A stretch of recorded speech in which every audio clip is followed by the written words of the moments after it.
Kumusta sa inyong lahat? Dito naman tayo sa vlog natin ngayon gabi sa Batang Quiapo. Sunog unang-una sa lahat, ito ay teaser video lamang para ma-update sa Batang Quiapo. Huwag kalimutan follow at subscribe ang channel. Salamat po. Si Santino ay kumain sa labas ng kwek-kwek at dito di rin alam ni ng babae na andoon si Santino, kaya yung dalawa ay nag-usap at sinabi na pasensyahan na lang.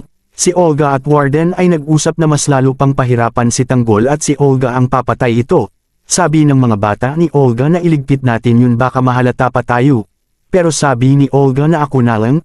Dito ay tiningnan na coach si Santino nag-practice sa punching bag, ay nilapitan ito at sinabi na gusto ko yung pagsuntok mo pero yung footwork mo ang practice, at dito nag-usap sila dalawa. Pinayuhan ni coach na ang pagboxing ay proud kang mamatay dahil sa daming suntok sa ulo.